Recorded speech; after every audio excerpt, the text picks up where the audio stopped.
Arctic circle के भीतर Svalbard द्वीप समूह मारियोन मैचुरली पिछले 20 सालों से नियमित रूप से यहाँ आ रही हैं। वो शोध कर रही हैं कि ग्लोबल वार्मिंग से आर्कटिक क्षेत्र की जलवायु में क्या बदलाव हो रहा है। न्यू ओलेसंड यूरोप के उत्तर में वो आखिरी छोर है जहाँ लोग रहते हैं। पहले यहाँ कोयले का खनन होता था, अब इसे जलवायु विज्ञान के एक छोटे लेकिन अहम केंद्र के रूप में जाना जाता है। यहाँ 10 देशों के रिसर्च स्टेशन बने हुए हैं। ये जर्मनी और फ्रांस के रिसर्च स्टेशन की छत है जहां मारियोन मौसम विज्ञान से जुड़ा ढेर सारा डेटा इकट्ठा करती हैं।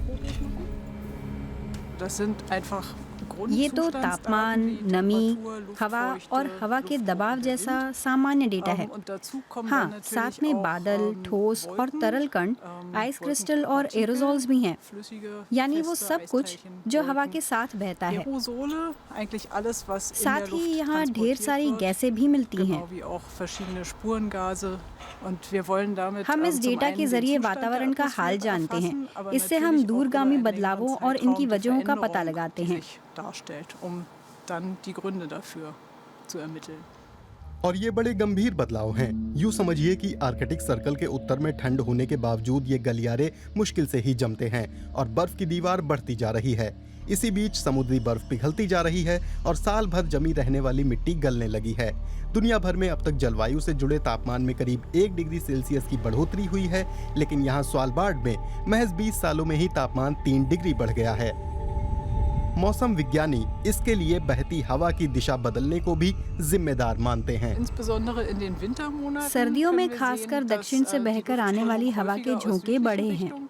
हवा के बहाव में इन बदलावों का मतलब है कि मध्य अक्षांशों से ज्यादा गर्म और नम हवा आ रही है। इसका यहाँ बनने वाले बादलों और बारिश पर असर पड़ा है और इसी से स्थानीय जलवायु भी प्रभावित हुई है।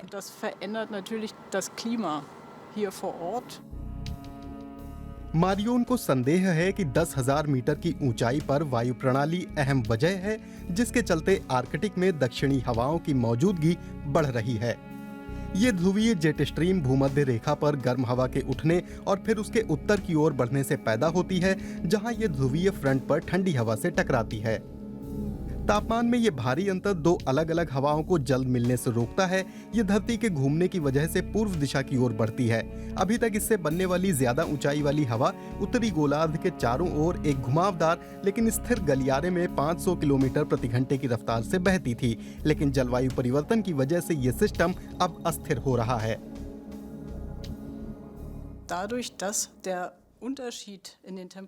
आर्कटिक और मध्य अक्षांशों के बीच तापमान में अंतर घटने का हवा के बहाव पर असर पड़ता है। इसमें तेज रफ्तार वाली जेट स्ट्रीम भी शामिल है, जो अक्षांशों के समानांतर बहती है।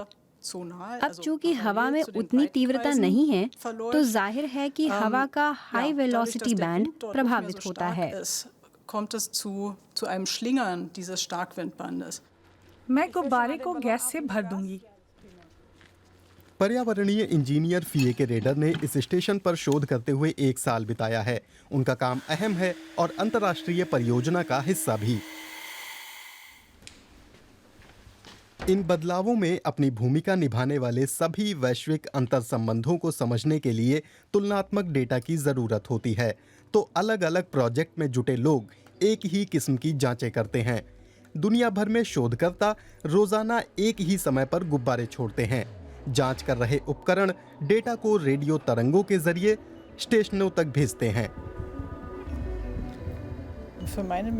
ये मेरे लिए बहुत अहम है, क्योंकि 30 किलोमीटर की ऊंचाई पर कुछ मापने के लिए यही एक इकलौता जरिया है और हाइट रेजोल्यूशन भी बहुत ज्यादा है। गुब्बारा हर सेकंड 5 मीटर ऊपर जाता है और हर 1 सेकंड एक माप लेता है, यानी हर 5 मीटर पर।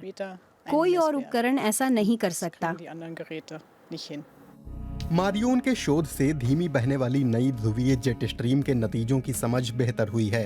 स्पीड घटने के बाद जेट स्ट्रीम की भौगोलिक स्थिरता भी घटी है। अब ये दुनिया भर में एक ही दिशा में बहने के बजाय लहरा रही है। इससे लूप बन जाते हैं, जिससे ठंडी और गर्म हवा के बीच मौसम में बदलाव हो जाता है। छोटे लूप दुनिया भर में कम और ज्यादा दबाव वाले इलाकों को प्रभावित करते हैं। वहीं बड़े लूप में ऐसे इलाकों और इनके मौसमों में धीमा बदलाव होता है। इसके चलते कहीं मौसम देर से बदलता है तो कहीं चरम मौसम का सामना करना पड़ता है। लंबे समय तक रहने वाले हाई प्रेशर फ्रंट की वजह से सूखा पड़ सकता है, वहीं लो प्रेशर की वजह से भारी बारिश हो सकती है। जलवायु परिवर्तन से हवा बदल रही है। इससे हवा बहने के नए पैटर्न बन रहे हैं। हाई और लो प्रेशर वाले इलाकों में मौसम बदल रहे हैं और हवा के बहाव में बाधा डालने वाले ब्लॉकिंग हाई की स्थिति बार बार बन रही है। हम ये भी देख रहे हैं कि हवा गर्म और नम हवा को आर्कटिक में ऊंचाई पर ले जा रही है, जिससे यहाँ भी गर्मी बढ़ रही है। गर्मी बढ़ने से बर्फीली मिट्टी पिघलने की रफ्तार तेज हो जाती है। इससे और ज्यादा ग्रीन हाउस गैसें निकलती हैं। यही चीज कार्बन डाइऑक्साइड के उत्सर्जन के डेटा में भी देखने को मिली, जो आज फीए के रेडर के छोड़े उपकरण में दर्ज की गई है। ध्रुवीय समुद्री बर्फ और ग्लेशियरों का पिघलना लगातार तेज हो रहा है। इससे हम वैश्विक तापमान को ठंडा रखने का सिस्टम खो रहे हैं। जहां हल्के रंग की बर्फ सूरज की ज्यादातर किरणों को परावर्तित कर देती है, वहीं बिना बर्फ वाला समुद्र ज्यादातर गर्मी सोख लेता है। जलवायु परिवर्तन की जो भी वजहें हैं, उनमें हवा के बहाव में हो रहा बदलाव भी बेहद अहम कारण है।